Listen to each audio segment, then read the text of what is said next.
And the And then sound effects. Well, he wasn't even recording that. Yeah. He was like, "Oh, I gotta start this," and then he didn't like connect it. All of you can just leave me alone. It's a Friday. I'm tired. It's Friday. Oh no! Just when I thought I forgot about that song. Forward to the weekend. Do you ever believe in magic? Well, I hope you do. You always have a clown wearing big red shoes. Ranch shoes, right? Ranch shoes. Ranch shoes. Ranch shoes. Ranch shoes. What Sounds other like- kind of shoes would you wear? That sounds like a Pokemon. Blue cheese. A Ranchu. He's a pile of garbage. He's almost like he's like a muck. Magic. He's rancid. He's a Ranchu. Get it? That's it. I'm leaving. Get it? I'm out of here. Get out. Done.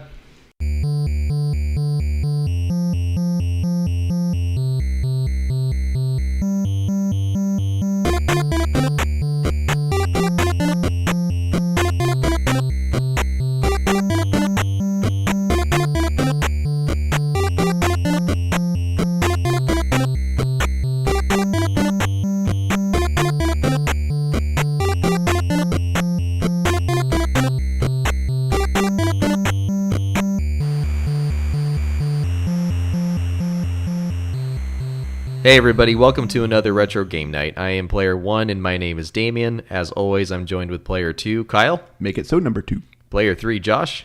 Greetings. And Player 4, Ben. And we are here to chat everything, all about things in retro gaming, and sometimes we sneak in some new stuff too. What up, baby? How you doing? You know, good. I'm tired. doing all right. It's Friday.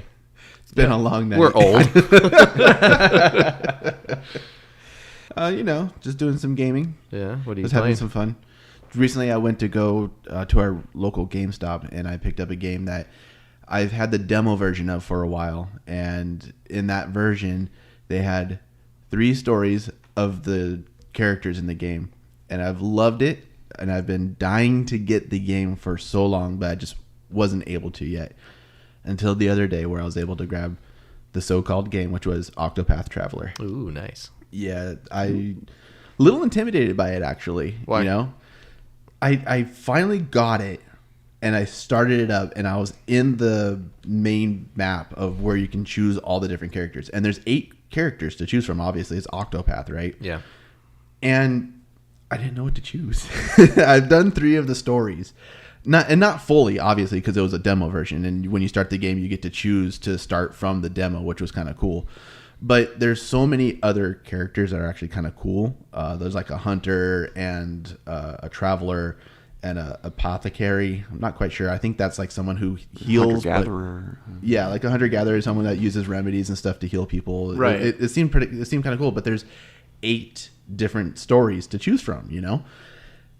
And as I was on the main map, I'm like, I just don't know what to choose. Because I have so many different play styles that I like to play as. I like to play as a ranged person, a healer, sometimes a warrior. And it's just a little overwhelming at first.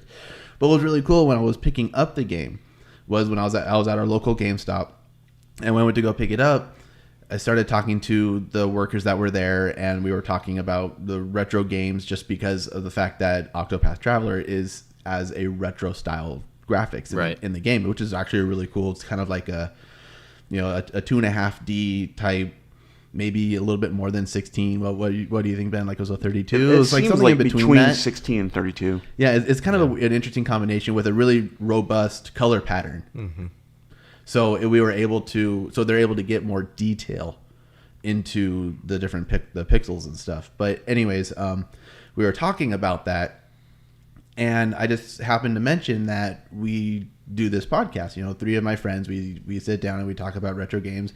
It's called Retro Game Night. Mm-hmm. And one of the workers turned around and looked at me, and she was like, "Oh, that's you." And I was like, "Yeah, hey, how you doing?" And she had mentioned that there were some customers that were in the store a couple days earlier that was talking about our podcast. And she, didn't really know. I'm guessing she didn't really know about it then or something. But then she started looking us up, and she asked if we were on the different places and just showed interest in it. So I thought that was kind of cool to know that it's in our local area, of not really doing too much promotion. We've done some stuff at some cons, right. but to know that, the word of mouth, you guys out there liking what we do and spreading the word, that's how we spread our podcast. So it's really nice. Yeah, thank you for that. Yeah, that's awesome.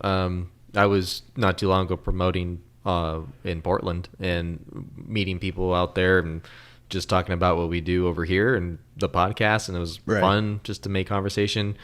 And we started getting more hits and then all that good stuff. But to hear that it's known locally, kind of neat. Yeah, didn't think about that. And then it was just a random encounter. Having that in the wild was actually pretty cool. It's kind of like when you spot a Pokemon in the wild, you get all excited. I know it's almost like in Detective Pikachu. It's that Cubone that's out there. It's like, he's like, there he is, go get him. I was thinking more of just walking around the overworld and suddenly. No. That tall grass. Random encounter. Yeah, that's great. And speaking of Octopath Traveler, with the fact that it is in that retro style gaming, that brings us to our theme, which I want to talk about with all of us tonight. And it's what would you classify as retro gaming? What is retro gaming to you? And by you, I mean more us, as far as collectively as Retro Game Night, because we need to know how we're going to cover what we talk about, whether how far early to start or how late to start, as far as further down the timeline of all these different consoles that have come out. Where do we draw the line? So now that we're here and we're talking about it, let's debate it. Let's figure out what is retro gaming from the start. What would you guys say it would be of the start? Because I know historical wise, Nintendo started back in the 1800s. We're talking old school card paper games. But that's actually where the Lobo is actually coming from. Nintendo going back to their roots of dealing with paper and stuff. Yeah. They had they still had that technology right. for that, so they were kind of implementing it to newer technology. But that's how Nintendo started, was an actual a gaming. It was a card game. Yeah, it was just a card game, and it was back then, right. in Japan. So I think that's pretty retro. It's very retro. Yeah. So I mean, I don't know. I think if it was up to me, I think I would choose, a gaming console that had a controller.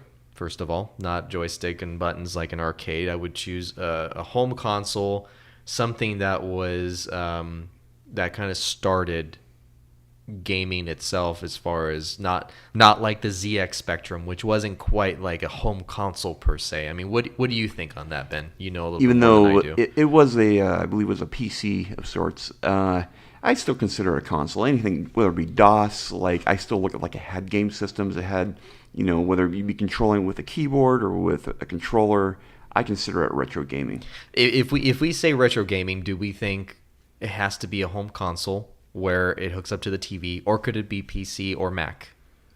Well, you have to remember that some of the earliest consoles didn't quite have the traditional controller like we're aware of it, such as maybe the NES, maybe some of the earlier ones that I'm not aware of based on my timeline. My earliest experience was the NES, and so that was what I kind of created as the baseline for what I personally view as retro. But I know before then there's still others, but it was that style, that type of gameplay, and that experience that I kind of associate with retro.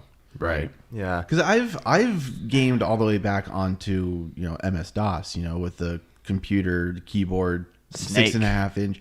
No, more of like Pong. Well, my earliest recollection Oregon would Trail. be That would be something I remember too. Yeah. Good old grade school days. really the earliest thing that I really remember would be either Double Dare, that was on the computer, or I believe the name of it was called Mickey in Space. And it was literally just like you had to get your own graph paper out, and you would land, and you would have to go either north, south, east, or west, and you had to explore the planet, and you had to map your own way out, just because you would run out of air. I think this is where my trauma of Echo the Dolphin comes from.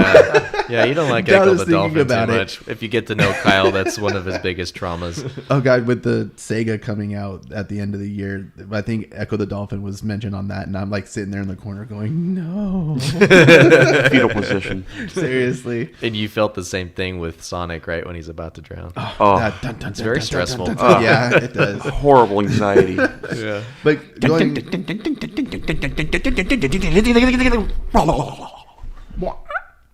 I was waiting for that. But going back to Making in Space, it was something where you had to graph your way around in order for you to get back to your ship to be able to get more oxygen to explore more. And so that's kind of what I experienced in my early age of gaming, is that. And then went from there, like Atari and then the NES and stuff.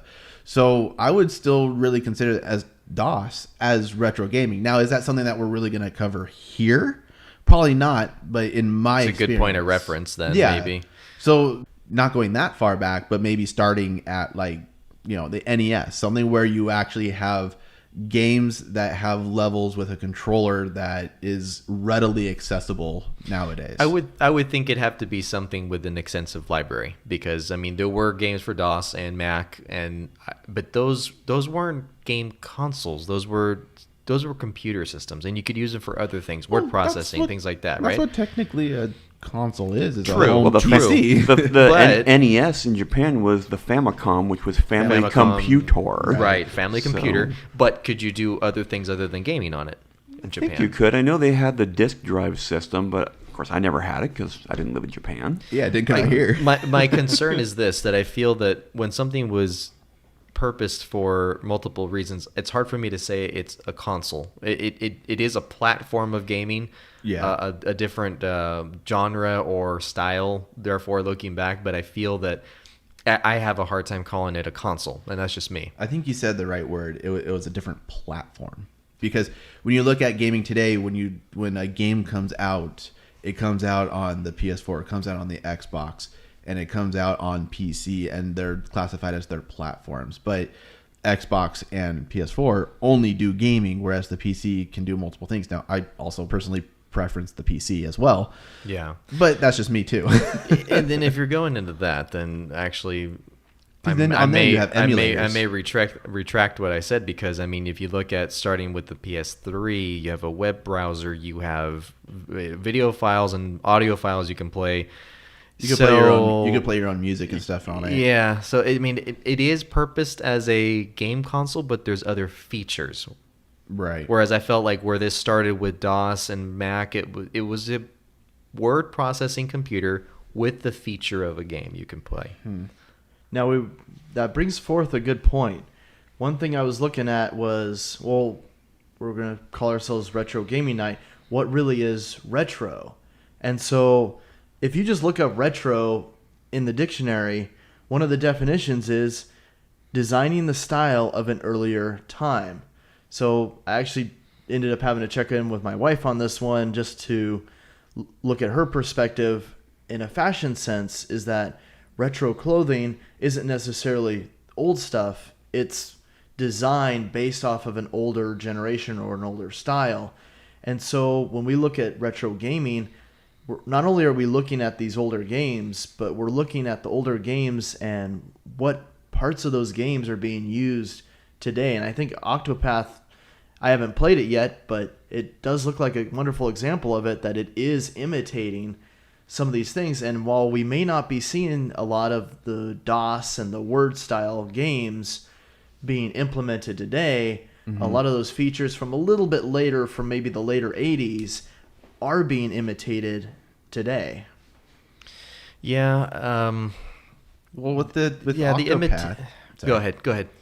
With Octopath, though, because I was playing it a little bit, and we have the graphics, and it has a really good music system in it too. It has some great audio quality, but the voice acting in it is actually pretty decent in it too. And sometimes when I think back at retro gaming, just because we kind of talked about it in a previous episode, of the voice acting in those past games. Back then we didn't notice it being so bad, but nowadays we look at it and it's just like, oh man, that's so bad. Like, what were they thinking? Right, back like there? it's dated. Yeah, old and so looking. I kind of also attribute kind of like the bad voice acting in it as part of the retro, Yeah. because of how they viewed it back then. Whereas nowadays, when they're reading out everything that's being typed out, it actually sounds great. They have their emotions behind it. They have a lot of gusto behind their voice acting. And so to me, I would love to view that as a retro game, to be able to talk about it. Cause I mean, it's so far what I've experienced from it, it's a really cool game. And so it would be great to be able to say, oh yeah, retro game over here, but it's a modern day game and a great retro game. But then you have other retro games, some of even the earliest retro games on CD, like for the TurboGrafx CD, that have great voice acting, like Ease Book 1 and 2. That's the one that always comes to mind to me. They actually used professional voice actors from anime, G.I. Joe, Transformers, that kind of thing. And that came out in 1990. So even with the acting that they had in it, did they still have the same issues with the way that they did the translations and the grammar? Because that was an issue in the past too. No, they did a really good job. My only complaint would be there's one name they translated wrong, in my opinion. They changed it, and it's actually a recurring character throughout the series that they ended up retroactively making him his original name. Oh, okay. Well, But- maybe there is hope for Octopath Yeah. then. Now, I have a little challenge to this, though. Now, you're talking about how voice acting was inferior before, Right. but now it's definitely improved. There's a lot of changes, and not only that, but the technology has also gotten better as well. Is the bad voice acting really a retro feature, or is that just something that developers have been able to improve over time?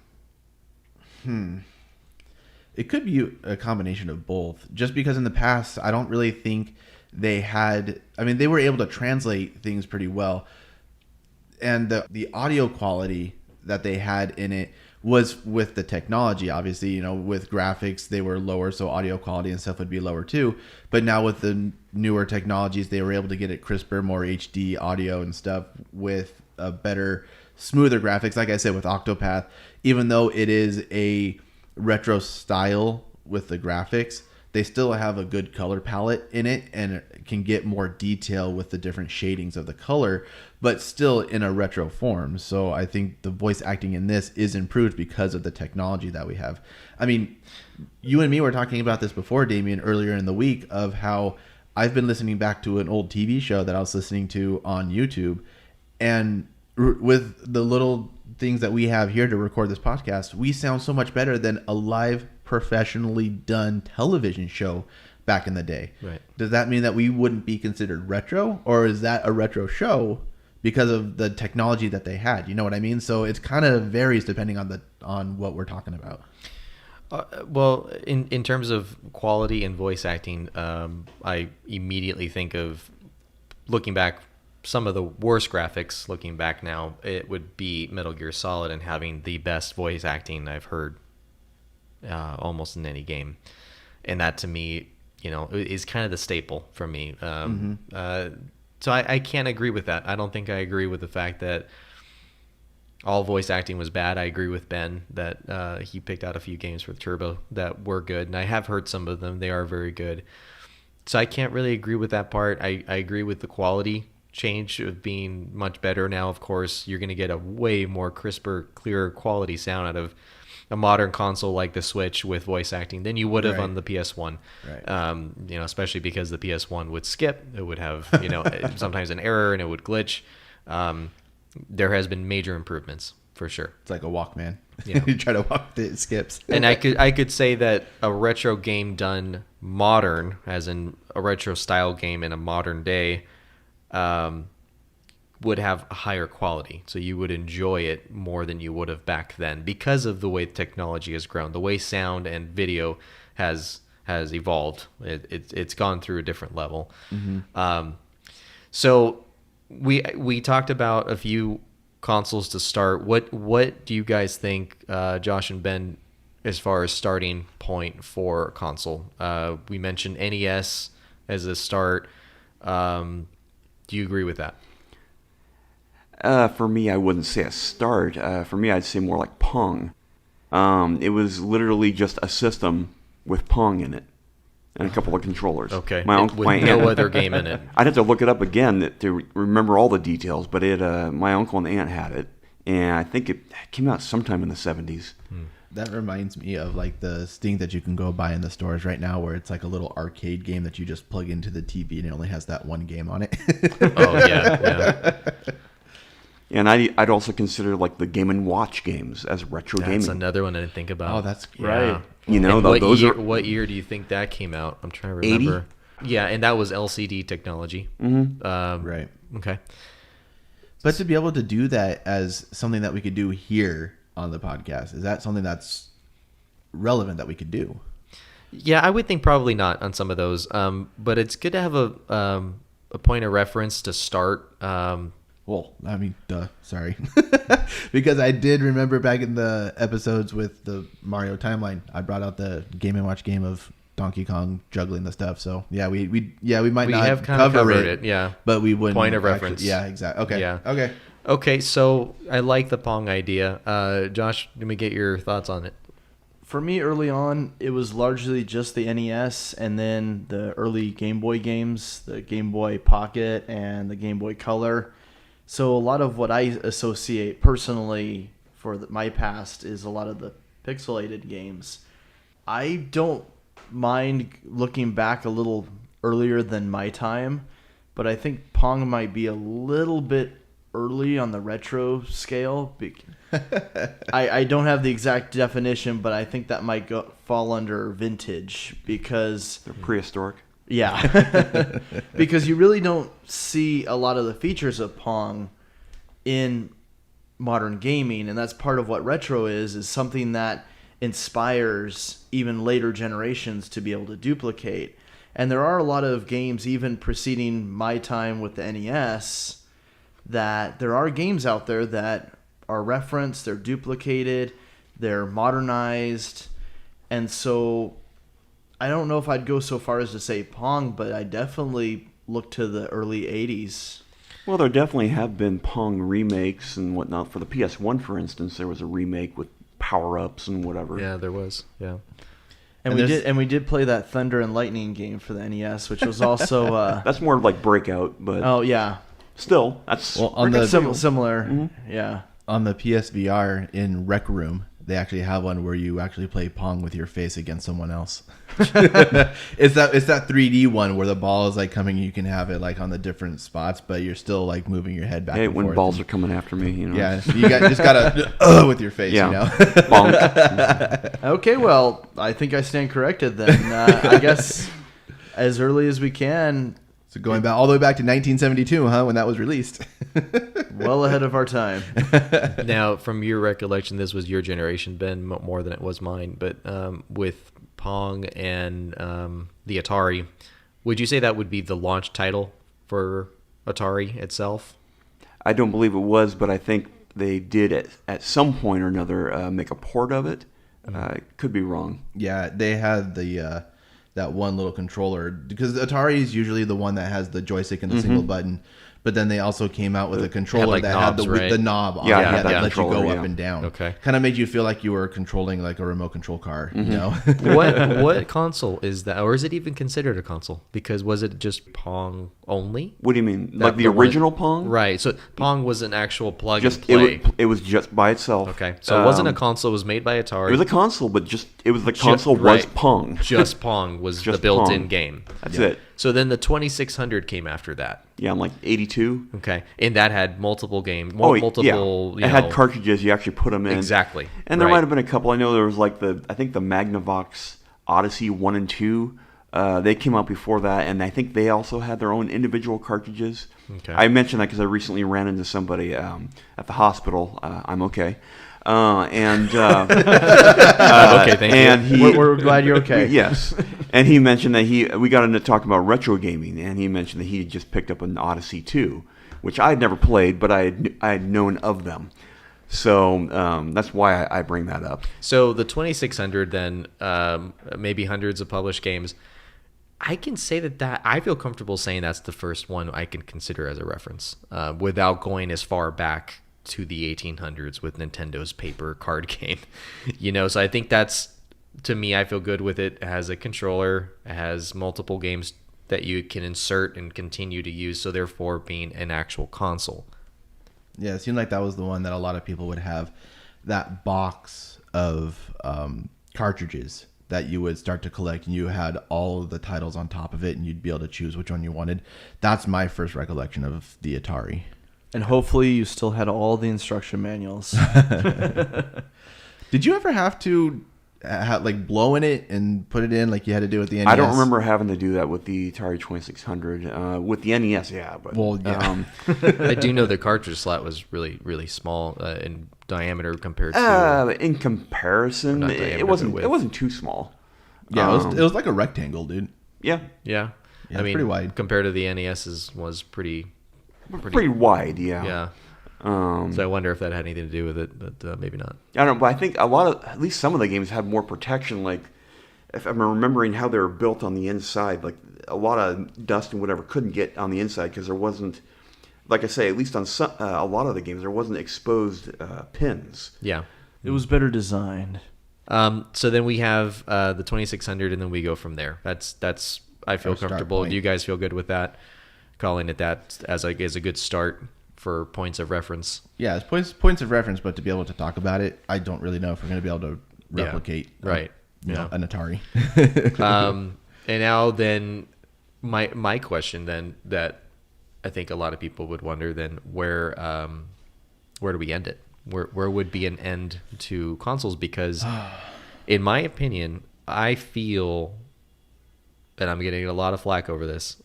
And I just recently adopted this idea that I think the PS3 and the Xbox 360 are retro gaming consoles. And the reason why I say that is because I feel with remasters coming out for the PS4, Xbox One, Right. that is automatically classifying some games as classics. So therefore, I feel a classic going off of Josh's definition he read would be a design of something older. So therefore, I feel that classifies as a retro. I mean, what do you guys think? I almost feel like we almost need to split it a little bit further than that. Whereas I do agree with you on the consoles idea, going even as recently as those, the PlayStation 3 and the Xbox 360, I still feel that you could technically call games even being released today, again, we're going back to Octopath, that could be considered a retro game because Right. a lot of the features visually in the game and possibly even the gameplay is based on earlier, older games. I'm going to put a wrench in all this too, and this was another concern of mine. What? No. Mega Man 10 and 11. 9 and 10. 9 and 10. Oh, I'm sorry. I said 11, but 9 and 10, they look exactly like the original Mega Man 1 through 8. And yet they were released, I believe it was 2009 to my recollection. I think that would have been when 10. That sounds came out, or about right. 9. Yeah. Do we see that as a retro game, even though it was made in modern times, in the exact same way? That was made for the PS3. And that was made for the Xbox 360. Does it, and for the Wii? I almost consider the Wii as retro. Anyways, I mean, let's look at Xenoblade Chronicles. Why do you Their consider the Wii retro? Because of the graphics, the way that everything looks compared to nowadays graphics and gameplay. You look back at a video of Xenoblade Chronicles, yeah, it has a great open world system. It's free flow battle, but the way that everything moves, the way that everything looks, when you have the cutscenes, there's a lot of times where characters' mouths don't move. You know, it just doesn't really scream modern to me, and it's more of a throwback to what more modern day RPGs are replicating. Right. Yeah. That's a tricky one. I agree about the Wii. Different reasons though, because VR is really starting to gain in popularity. Oh, it's great. Oh yeah. Oh yes, it is. And in most cases, you have your headset and you have two different controllers, and the Wii only has one. I mean, you can have the nunchuck with it, but if you really think about it, the Wii and the motion controls for that are really precursors to what is blowing up right now with the VR technology. It Right. is, yeah. It is, definitely. And I think that the fact that Nintendo is innovative enough to continue with it, now they have their own VR system going on with the Switch. Is that out now?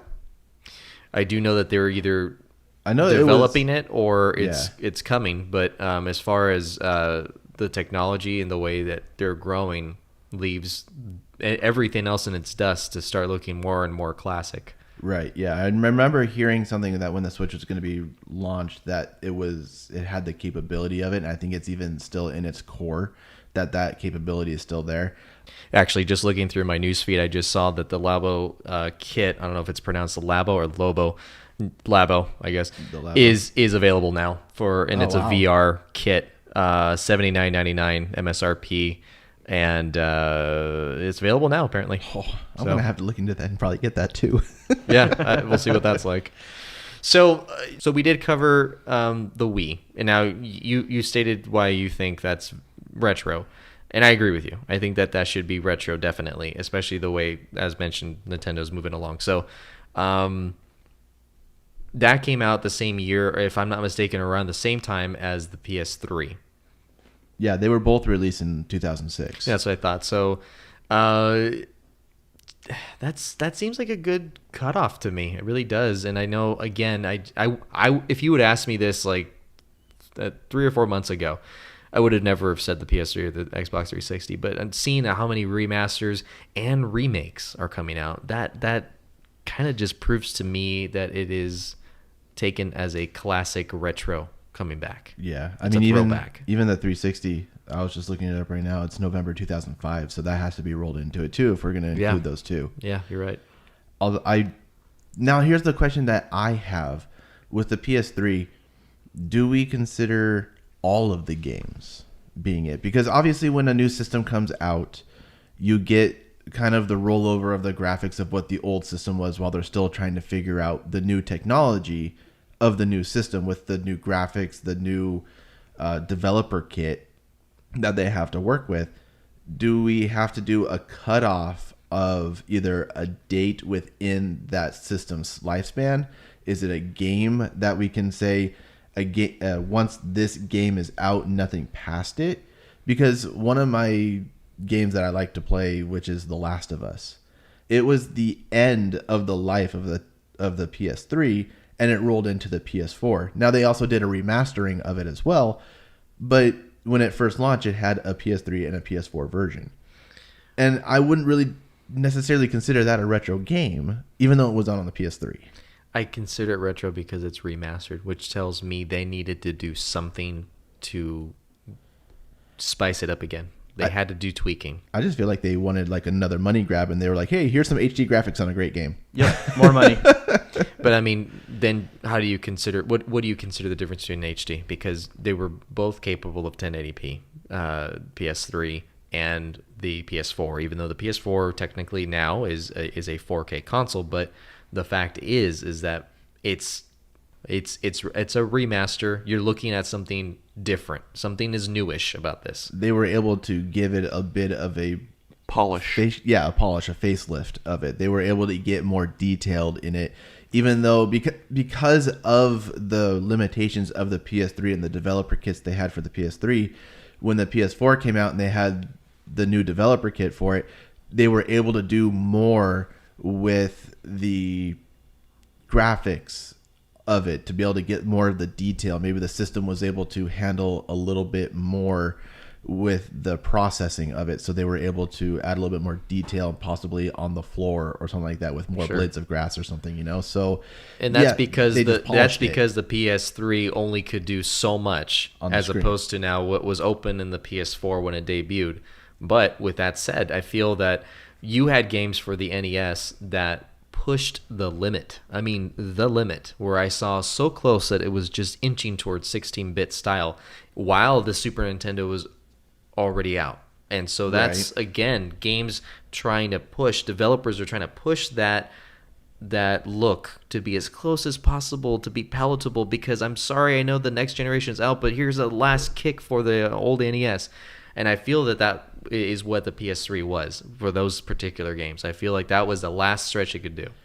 But once the PS5 comes out and we start getting into PS6, then I would start to consider that part of it to be retro, just for the fact because we're moving further past it. Now, agreed right now with what you were just saying, yes, because it's so far in the past that the definition between the two systems is there, but we don't have the length of time right now to be able to really say a PS3, PS4 crossover could be really considered part of what we would consider retro. So I would feel if we included the PS3 that we would have to limit it to early games of the PS3. Well, I also think that there really must be some measure of a gap between the original generation and the retro games that are trying to duplicate that. So just a few months or even a year later and they're trying to release an HD release, I wouldn't say they're really trying to go back to another generation and reuse those features. Now, if you look, here's a perfect example. The original Super Mario Brothers games. Or even the original Super Mario Brothers for the NES, not the ones where they're still in the sewers. But with that gameplay, and then when you look back on the new Super Mario Brothers, the game is made in the almost exact same type of platforming way, but with the newer graphics, you have new power-ups, you have better gameplay, you have the wall climbing and jumping. Right. So if you take them side by side, visually, obviously there's better graphics on the new Super Mario Brothers, but it's the same type of platforming game. Yeah, and that's the style of it, where it's recognizing its roots of what it is. And that's the idea. That's the idea of retro gaming. But if you were to say, well, because it's been HD remastered, I don't know if I would just say, well, okay, well, then that makes that game a retro game. It may be older, and it may be on a console that we may deem as retro, but that doesn't mean every single game in the library necessarily has to be labeled as such. Interesting. What do you think, Ben? I definitely start, like, I go from like the 32-bit era on down. The 3DO, the Saturn, the PS1, early polygons and mainly sprites and tiles is where I just...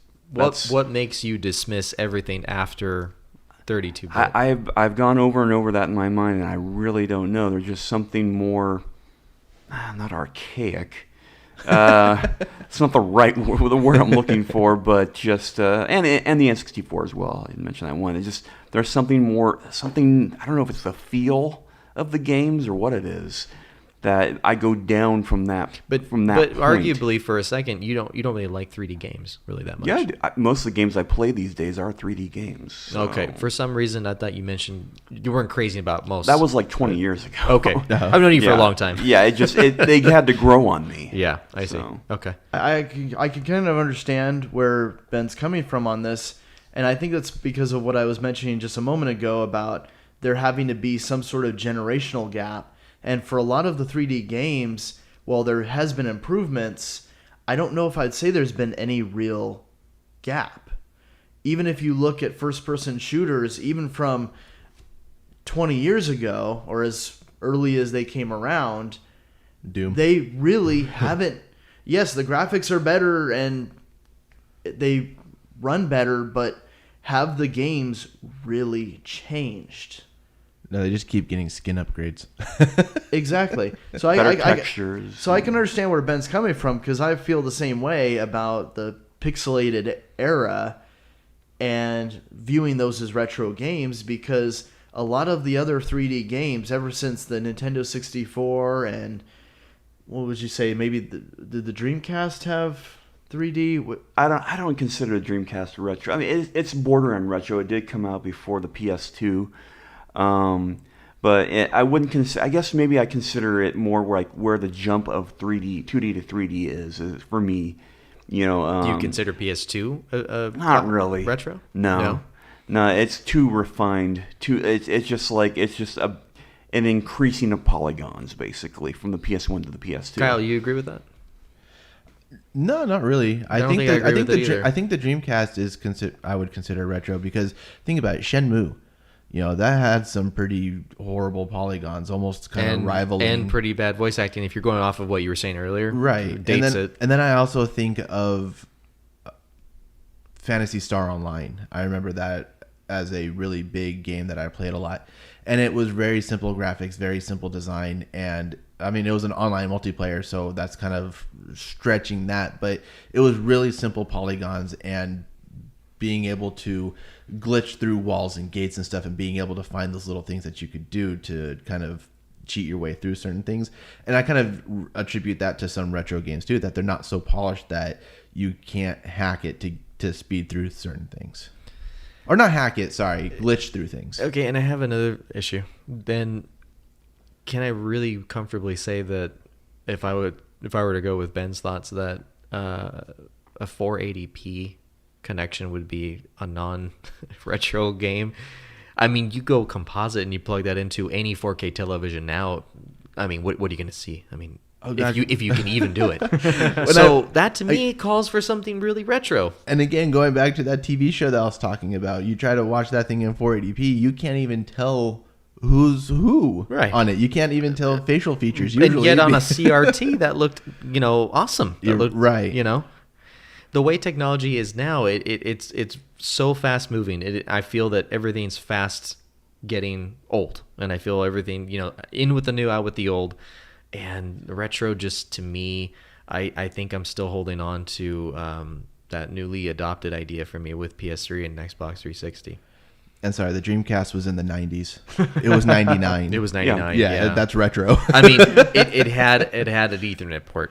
Yeah, it only. did. Just saying that there was no Wi-Fi. I remember doing dial-up to try to get online. I did too. I remember that. I didn't even know much about dial-up yet.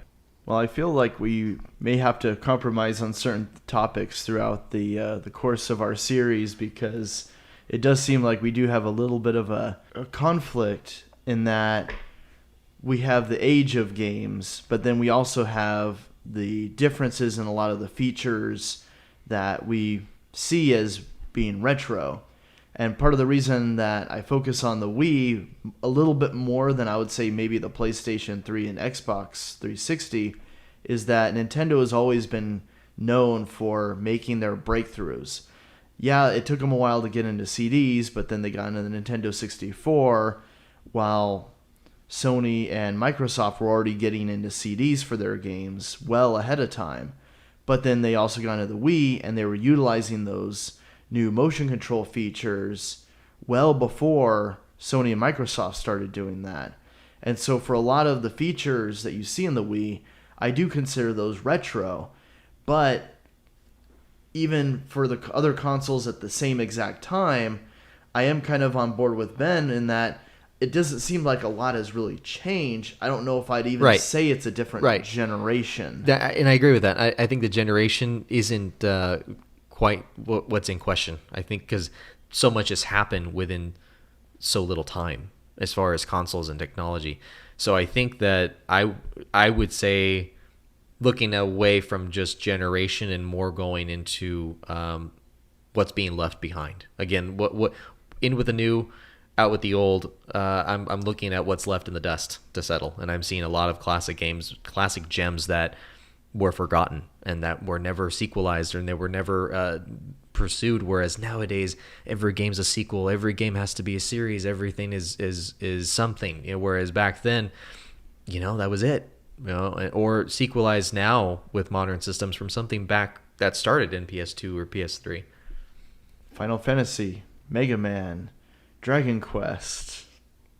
Yeah, because there is a definition. There is a definition of retro gaming that I have found before, and it was something that had said it's usually based upon systems that are obsolete or discontinued.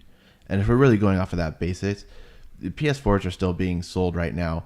Xbox Ones are being sold, but 360s, yeah, they're being sold, but they're not making any new ones. PS3s aren't being made new anymore. They're all old. It's all being bartered as used systems. And I think I'll agree with along with that. when there's a console saying you can play our old games backwards compatible, you're telling me that it's old. There is one exception to this rule, and I would say that would be the Wii U. I don't think the Wii U is old enough. It almost to be, seems even like though an it's addition almost. Even though it's discontinued, even Yeah, though they're not making yeah. any new ones, it's still new enough that because they had their tablet aspect to Yes. it, and Yeah, it's yeah. kind of a newer technology. It's another innovation that, even though it's discontinued, I still don't really think that it's quite reached an age yet. I don't think it's cured enough. The jump from the Wii to Wii U is very, very, very small. Right. I mean, as far as the graphics, and we had innovation with, like you said, the tablet, and I think that would stop there. The games look almost identical, but with that, there were more HD resolutions, whereas the Wii had the Right. limitation with, it was still getting out of Composite that. and Yeah, it SVO. was still getting out of that, and then the Wii U just kind of give it that quick little HDMI push. Right. I was thinking, one interesting thing is that I have a hard time considering the Game Boy Advance to be retro. Think about that. Really? Even though a lot of the games are Super all- Nintendo ports. More of them are 2D than 2D. anything. Yeah, it's pretty much all 2D. It's only 2D now that I think of it. Pretty yeah. much. Yeah, there's no 3D. I mean, I can't remember if there's a Star Fox for it or what. I mean, that would be Polys. But yeah, other than that, I don't really consider that retro to me, even though it's ports of retro games. And I think a lot of that is due to the popularity. And I think a lot of gamers nowadays are still into Pokemon very heavily. And a Game Boy or Game Boy Advance, they will purchase it and play it on that. Instead of an emulator or its other sequels. I mean, I've even seen young ones purchase a Game Boy Color with Pokemon Yellow, Blue, or Red. Because they're so into it, they're overlooking that, and they've spent the money because that's the roots. Because whether it was mom or dad that played it, or big brother or big sister, that's what they're into. And I think that says a lot, because that keeps it new instead of looking at it just so old. Are you sure they're not just doing that to transfer all the legendaries into one game? Because I know I've done that.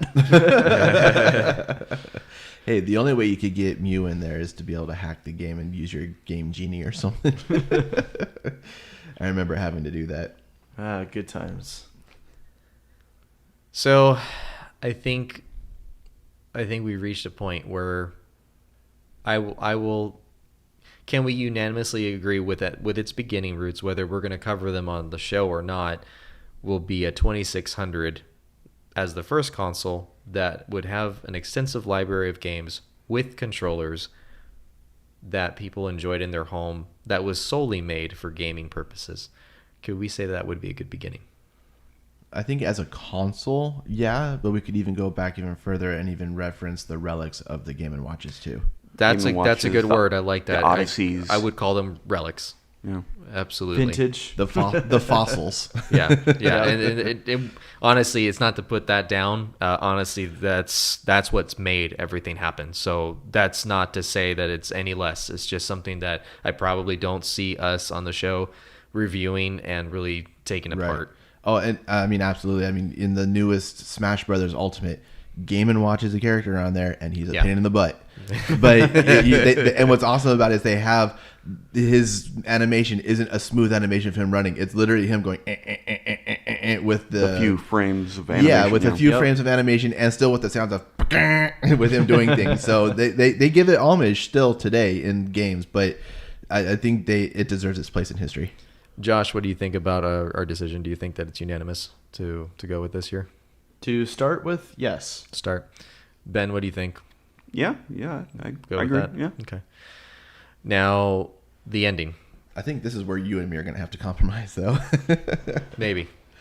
I think we may have to consider Xbox. I mean, I think we may have to consider the cutoff being Xbox, PS2, and How about we say PlayStation 3, Xbox 360, and the Wii as our console cutoffs, but any games from that generation, we would have to consider whether or not we really truly want to review that as a retro topic. For instance, one of my favorite games of all time is the Arkham games. But for me, let's go with the first two, since though they were in my opinion, going with that being retro gaming systems that they were made for, because of the fact that there were not remasters but remakes. There's been remakes that have come out on the PS4 and Xbox One, and enough for me to feel, and a few fans, that the remake it fell short a little bit in certain things, and in terms of graphics and gameplay, and that made me actually revisit the original. And I saw pluses and minuses with both, pros and cons, but I feel that that I have a problem with that. I do have a question for you, Ben, though.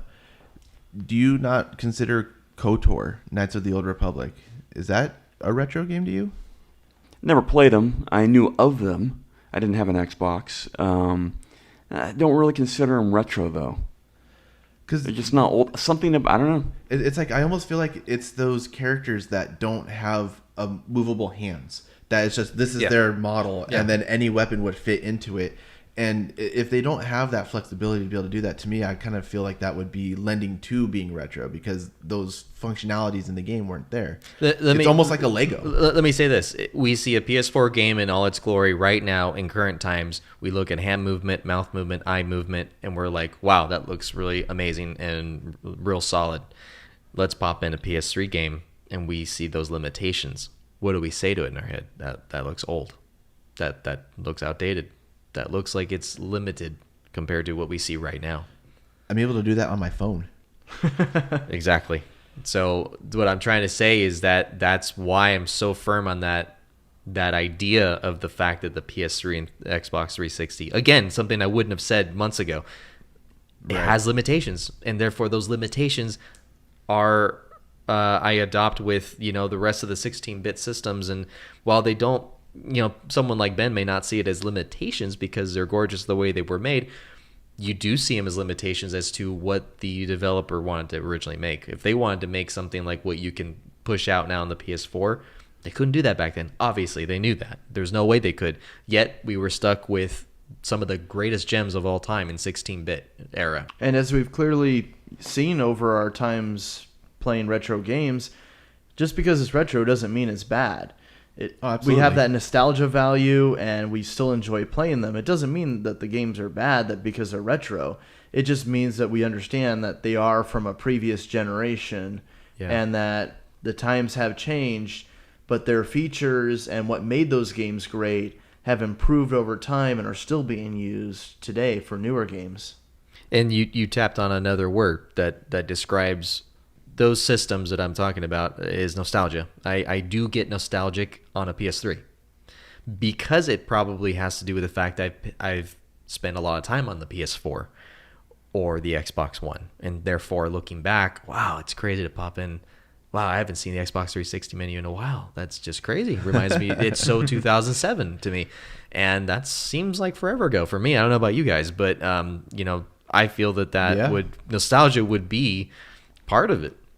Yeah, 2007 doesn't seem that long ago to me. I guess it's relative to what you're doing in life and what has happened, I guess, too. Yeah. In some people. Did I sway you a little bit, Josh? Do you feel a little different about it now?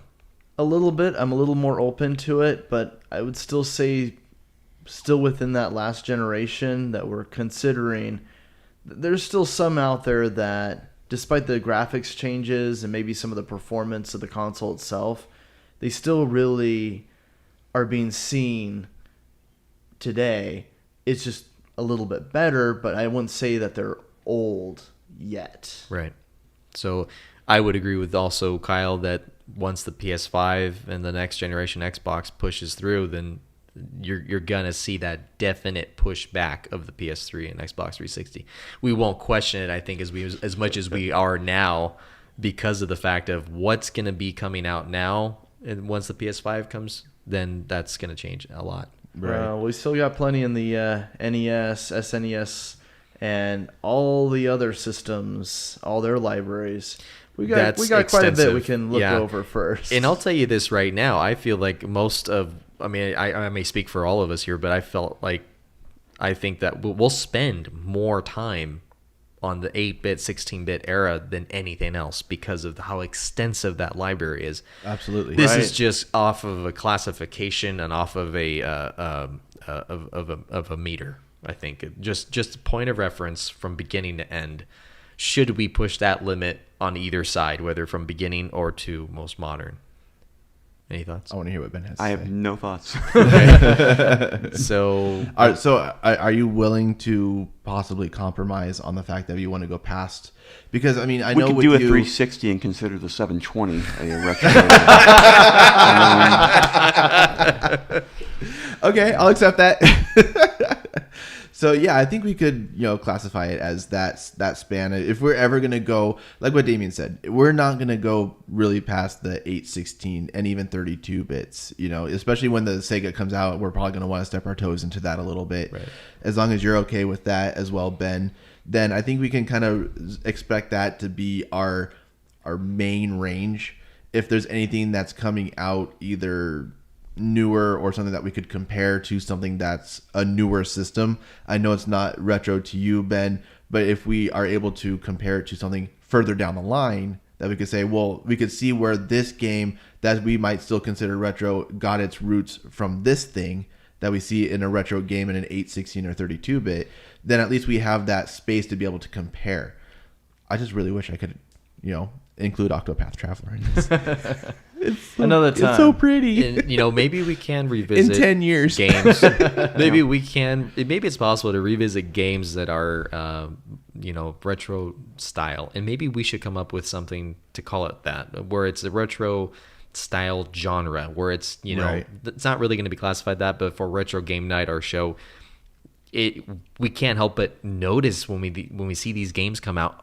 Ben, you have told me multiple times when a game comes out for the Vita or for the PS4, it looks just like X, Y, and Z, whatever it is. A Metroid all game. three or of a them. something. Metroidvania. Yeah. It's a genre for Pete's sake. Now it's something that we look at as retro gamers to get our attention, and they're brand new things. So it's a brand new game, something we hadn't seen before, but in that old style that we like. Like as an example, Axiom Verge that you got me onto. That was an Yes. excellent game, Yes. but it was based on a lot of retro graphics and a lot of retro controls, 2D side scroller. Would you consider that a retro?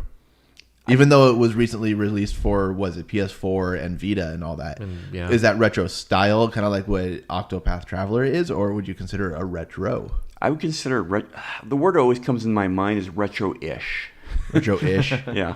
So then that would imply what I was saying, like a retro style of some Yeah. sort, and you Not can put that into truly a right, retro not a game. true. But that's why I mentioned it as a style, and therefore that could be on the show a genre that we can classify it in. We can say this is what we're going to talk about today in that style of gaming. This reminds us of Metroid or something else of its father roots, so we can take from and talk about.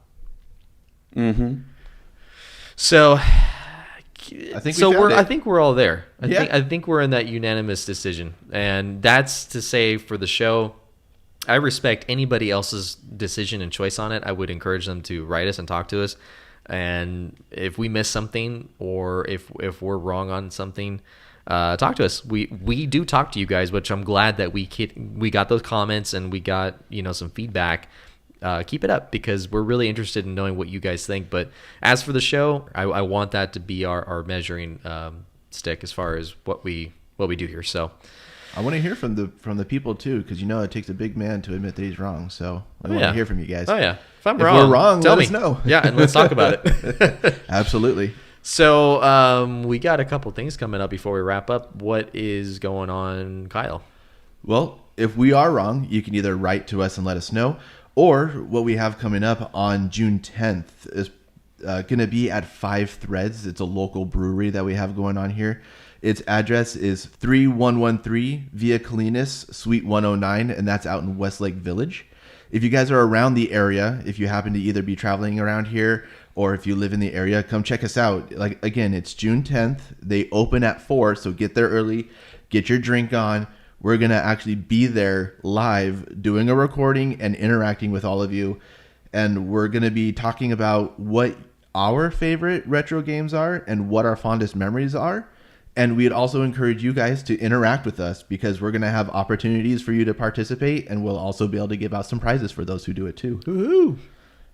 We also have Comic-Con coming up. Now, we don't have tickets ourselves right now, and really it was kind of due to the fires that we had around here. We're out in the Thousand Oaks area, and we were really hit pretty hard out here. And unfortunately, we also had a tragedy that happened at the same time, and it kind of made us to miss that opportunity to be able to pick up our tickets for that. So Damien is going to be able to go down there, though, so he will be around there saying hi. He might not be able to get in, but he's going to be around in the area. He might be handing out some business cards that we have. Yeah, I got in touch with some friends, and they people that know the podcast. I might just go down and just talk to them, hang out, and Yeah, be able to be. I might be go able to by be there. the con too if I can. I don't know, like if I can, because it's not too far from where I'm staying, so we'll see. Right. And then also, I think we mentioned this in the beginning of the podcast, but also we do have our new website up. That's retrogamenightpodcast.com. Be able to go there. We're going to try to post about what events we have coming up. If we have any cons that we're going to be able to go to, that will be a definite thing that we're going to go. We'll have something posted up there. Plus, we also have a feature on the bottom of it to be able to leave a comment, what you liked about either a certain podcast, a certain episode, something you like, something that you feel like, hey, maybe you guys could tweak this here or there. We want to hear your criticism. So please, we invite the reviews. We want to be able to hear you guys, and we want to make this something that you really want to listen to. So And please don't forget to subscribe and review us, because Absolutely. we know you guys are there and listening, and we'd love it. So let your friends know about it. Word of mouth really spreads this like wildfire. So that takes me to, if you'd like to get in touch, again, on Instagram, we are retro_game night. If you're on Twitter, retro game night 1. Again, check us on www.retrogamenightpodcast.com, where you can find all the different platforms we're on.